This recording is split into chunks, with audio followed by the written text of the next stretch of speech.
교과서에 충실한 교과토의 여디디아의 교충교토 시간입니다. 오늘은 제4기 4과 하나님의 선교에 동참함이라는 제목으로 하나님 말씀 연구를 시작하겠습니다. 여러분 교과서를 펴시고 교과서에 나와 있는 연구 범위 창세기 18장, 야고보서 5장 16절, 로마서 8장 34절, 히브리서 7장 25절, 창세기 19장 1절에서 29절, 창세기 12장 1절에서 9절 성경 본문을 꼭 펴서 읽어주시면 좋겠습니다. 기억절입니다. 새 계명을 너희에게 주노니 서로 사랑하라. 내가 너희를 사랑한 것 같이 너희도 서로 사랑하라. 너희가 서로 사랑하면 이로써 모든 사람이 너희가 내 제자인 줄 알리라.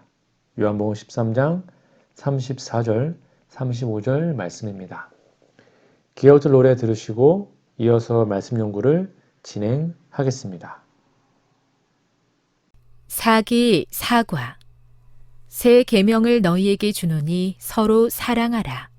내가 너희를 사랑한 것 같이 너희도 서로 사랑하라.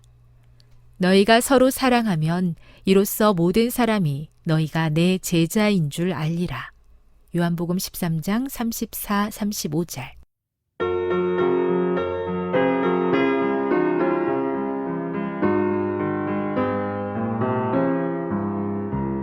새 계명을 너희에게 주노니 서로 사랑하라.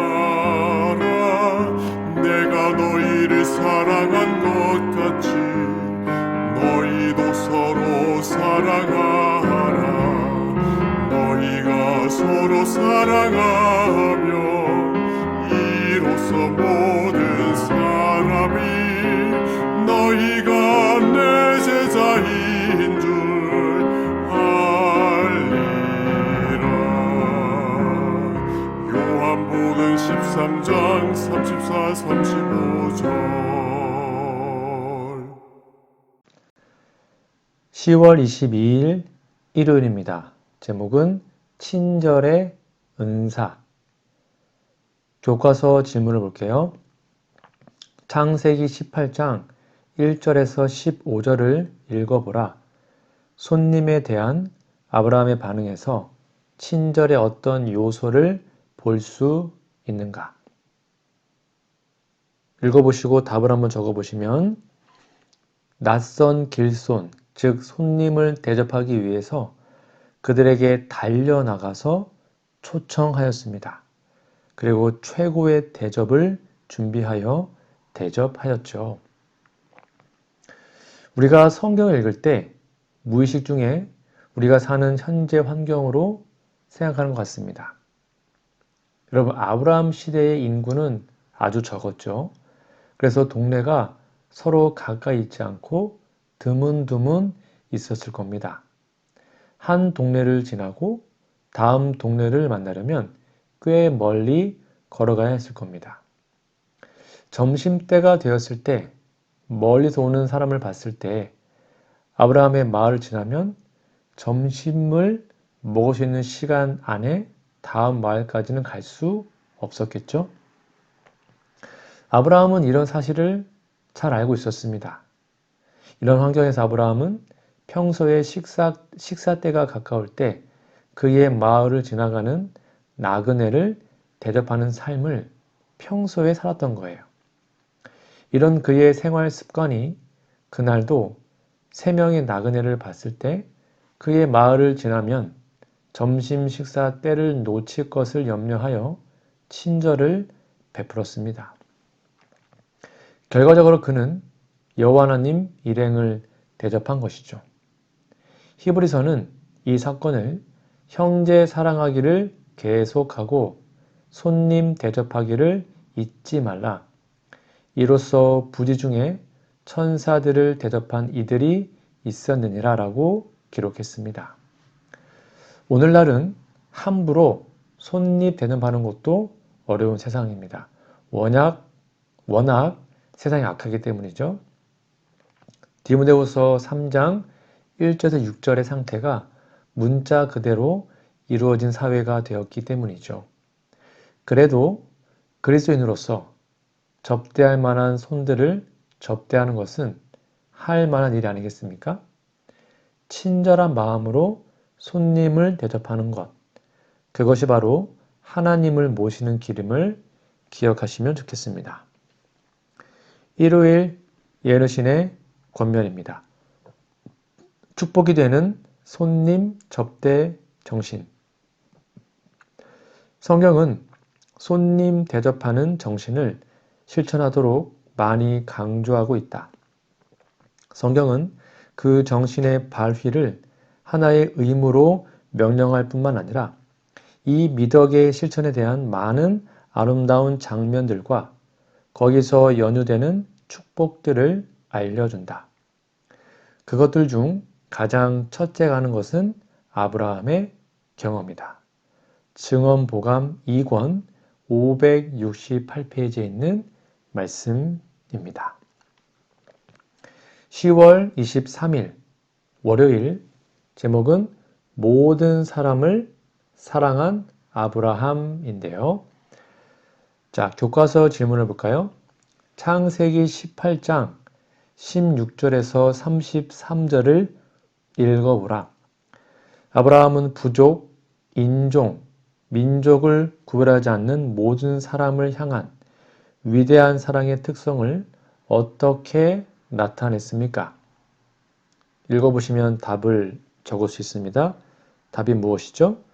네, 아브라함은 소돔 사람들의 용서를 위하여 간청하였습니다. 그리스도인이 구원을 받도록 다른 사람을 위하여 기도하는 것은 하나님의 뜻이에요. 그러나 사망에 이르는 죄를 범하는 사람을 위하여는 기도하라고 하지 않았습니다. 즉 사망에 이르는 죄와 사망에 이르지 않는 죄가 어떤 것인지 아직도 많은 논란이 있는 것 같습니다. 그러나 성경이 성경을 해석하는 원칙을 따라 요한 1서를 자세히 읽으면 사망에 이르는 죄는 예수님께서 육신으로 오신 것을 부인하는 것임을 깨달을 수 있습니다. 요한 당시에 영지주의자들이 예수님을 하나의 진리의 발출자로 여기고 가연서를 주장했습니다. 즉 예수께서 육신으로 오신 것을 부인하는 것은 그분이 구주 예수, 즉 하나님의 아들이심을 부인하는 것이죠. 그러면 구원의 가능성이 전혀 없는 자리에 있는 겁니다. 그것이 확실한 사람들을 위하여 기도하지 않아도 된다는 것입니다. 그러나 우리가 그런 사람도 성령님의 감동으로 마음이 변하여 예수님을 구주로 바르게 깨닫고 받아들이도록 기도할 수 있는 것도 중요하겠죠. 그러나 그리스도인이 이웃과 친지들의 구원을 위하여 기도하는 것이 원수를 사랑하는 길인 것을 깨닫는 것은 유익할 것입니다. 그래서 우리는 국가와 사회와 교회를 위하여 기도하는 것이죠. 모든 사람을 사랑한 아브라함처럼 우리의 원수까지도 사랑하는 마음으로 기도해 줄 수 있는 우리 모두가 되었으면 좋겠습니다. 월요일 예언의 권면입니다. 아브라함이 소돔 사람을 위해 탄원함. 그 믿음의 사람은 소돔 거민을 위하여 탄원하였다. 한때 그는 그들을 칼로 구원한 일이 있었으나 이제는 그들을 기도로서 구원하고자 노력하였다. 롯과 그의 가족은 아직도 그곳에 살고 있었다. 그들을 엘람 사람들에게서 구원하였던 아브라함의 이기심 없는 사랑은 만일 그렇게 하는 것이 하나님의 뜻이라면 그들을 하나님의 심판의 폭풍 가운데서 구원하고자 하였다. 부조와 선지자 139페이지에 있는 말씀입니다. 10월 24일 화요일입니다. 제목은 아브라함의 기도의 정신. 교과서 질문을 볼까요? 창세기 18장 23절에서 32절과 야고보서 5장 16절을 읽어보라. 이 구절에서 중보 기도의 힘에 대해 무엇을 배울 수 있겠는가? 다 읽어보시면 답을 적을 수 있습니다. 네, 하나님께서는 그들이 조건에 맞으면 멸하지 않으시겠다고 하셨습니다. 그리고 의인의 강구는 역사하는 힘이 크다고 보증하셨죠. 예수님은 지금도 하나님 우편에서 우리를 위하여 친히 간구하시는데 주께서 이루신 희생과 부활을 조건으로 기도하십니다. 로마서 8장 34절 누가 정죄하리요? 죽으실 뿐 아니라 다시 살아신 이는 그리스도 예수시니 그는 하나님 우편에 계신 자요 우리를 위하여 간구하시는 자시니라. 히브리서 7장 25절 그러므로 자기를 힘입어 하나님께 나아가는 자들을 온전히 구원하실 수 있으니 이는 그가 항상 살아계셔서 그들을 위하여 간구하심이라. 우리도 같은 조건을 제시하면서 간구해야 할 것입니다. 주님은 만민을 구원하시려고 십자가를 지시고 부활하셨습니다. 문제는 사탄의 영혼 불멸설입니다. 이것을 믿고 있으면 생명의 부활이 크게 소망이 될 필요가 없게 되죠. 죽으면 불멸의 영혼이 천국에 가서 행복한 중에 영생할 것이기 때문입니다. 그래서 예수님께서는 육체로 오신 것을 부인하는 것은 예수님이 구주가 아니라고 주장하는 것이기 때문에 스스로 구원에서 제외된다라고 말씀하신 겁니다. 영원 불멸설을 믿거나 가현설을 주장하는 것은 그들이 구원의 자리에서 멀리 떠났고 적 그리스도의 자리에 선 것임을 기억하십시오. 요한이서 7절입니다. 미혹하는 자가 많이 세상에 나왔나니 이는 예수 그리스도께서 육체로 임하심을 부인하는 자라. 이것이 미혹하는 자요 적 그리스도니라고 말씀하셨습니다. 아브라함의 기도의 정신을 본받아 정말 열심히 기도하는 우리 모두가 되었으면 좋겠습니다. 화요일 예은신의 권면입니다. 최고의 선교 사업은 사랑으로 하는 방문과 기도. 사람들을 방문하여 그들과 이야기하고 기도하고 마음을 나눔으로써 그대들은 사람들의 마음을 얻게 될 것이다. 이것이 그대들이 할 수 있는 최고의 선교 사업이다. 이 일을 하기 위해서 그대들을 확고하고 꾸준한 믿음, 불굴의 인내, 그리고 영혼들에 대한 깊은 사랑이 필요하다. 교회 증언 9권 41페이지에 있는 말씀입니다.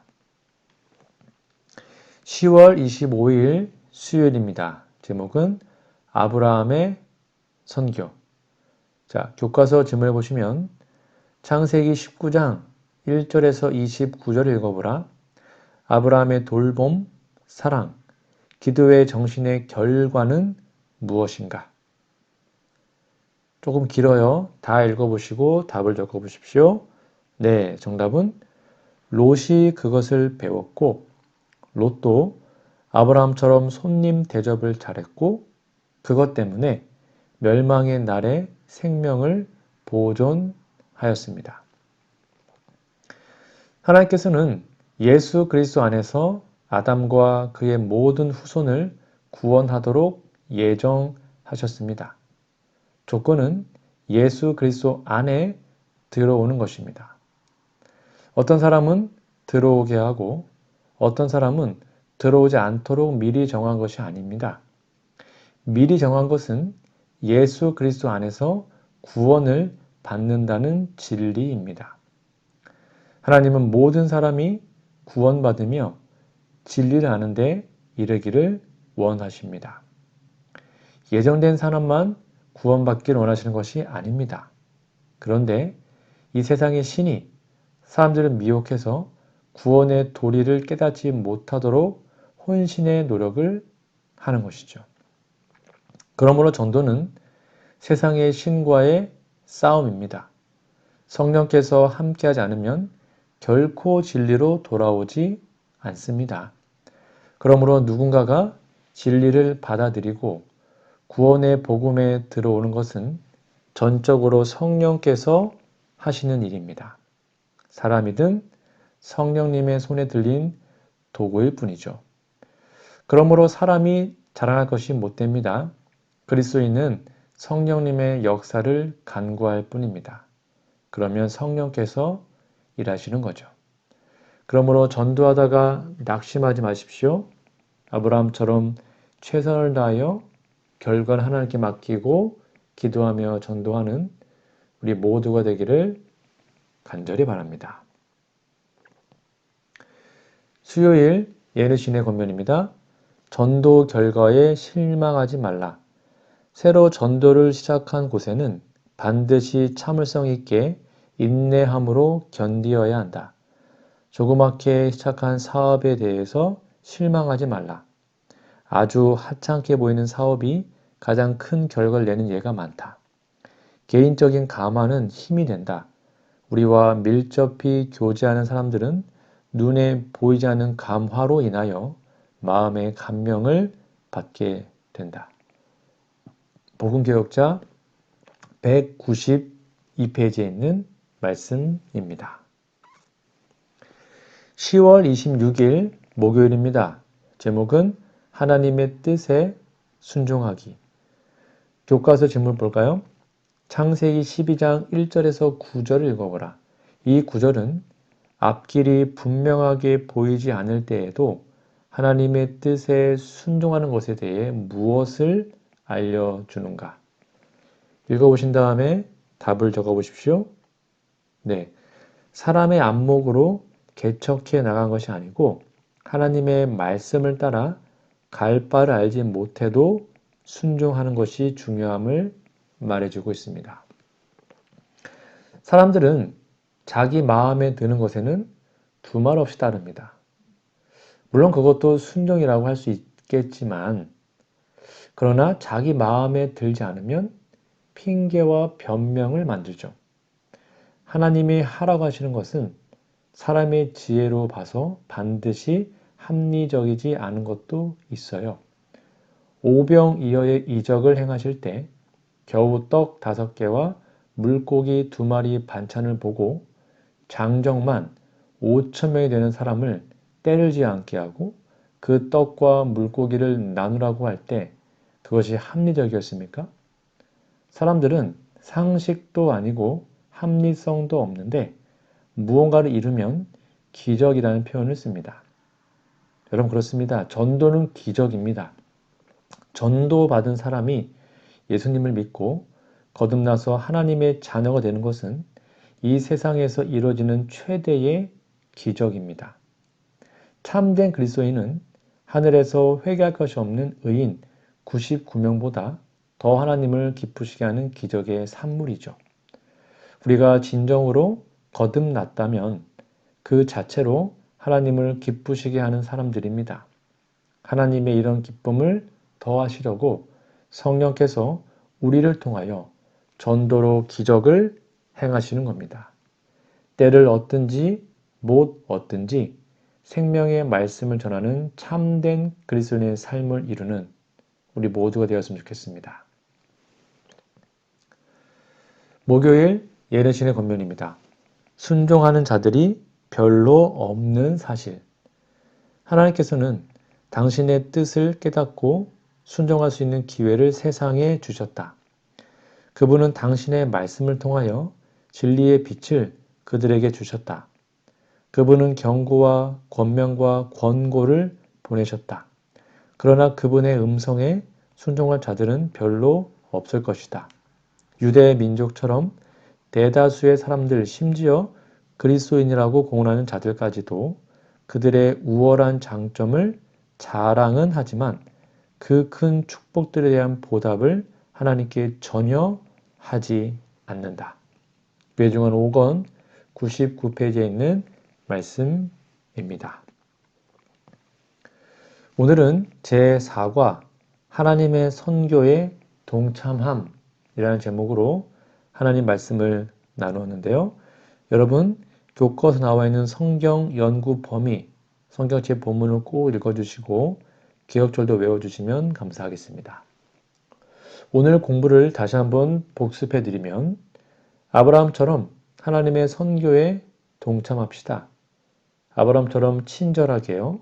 선교를 위해서 아브라함처럼 모든 사람을 사랑하는 사람이 되었으면 좋겠습니다.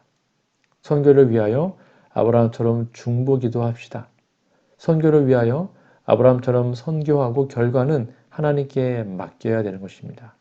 또한 아브라함처럼 하나님의 뜻에 전적으로 순종하는 우리 모두가 되었으면 좋겠습니다. 다음 주에는요, 제5과 선교를 거절하는 변명들이라는 제목으로 교과 도회를 하겠습니다. 여러분 다음 주까지 건강하시고요. 우리 기도하고 마치도록 하겠습니다. 하나님 계신 아버지, 아브라함의 겸손하고 참된 모본을 보게 하시니 감사합니다. 선교를 위해 미리 준비하고 그곳에 나아간 아브라함처럼 우리의 마음도 준비되도록 하나님께서 도와주시기를 기도합니다. 우리가 행하는 일을 통해서 주님의 복의 통로가 되게 하옵소서. 소돔을 위해 기도한 아브라함의 모본을 주심에 감사합니다. 삶에 괴로움을 주는 소돔 같은 존재를 위해서 기도한 건 어렵습니다. 저에게 아브라함처럼 그리고 아브라함에 주셨던 은혜를 주셔서 나와 다른 사람들을 위해서 기도할 수 있게 도와주옵소서. 아브라함처럼 영혼들을 위해서 기도하는 사람이 되기를 원합니다. 제 마음에 사람들을 사랑하는 마음을 주셔서 그들을 위해서 기도할 수 있도록 도와주시옵소서. 기도를 통해 성령께서 역사하셔서 그 마음이 변화되도록 도와주옵소서. 선교의 결과가 보이지 않을 때 실망스럽기도 하고 좌절되기도 합니다. 영혼을 구원하지 못하는 안타까움이 사무칩니다. 하나님의 마음은 어떤지를 살펴보게 하시고 주님과 같은 마음으로 함께 기쁨을 나누고 열매도 거두기를 간절히 기도합니다. 아브라함의 모본을 보며 우리가 순종하기 어려워하는 부분들을 주님 앞에 내어놓습니다. 세상에서 살다 보니 어려움이 있는 것을 아시오니 도와주옵소서.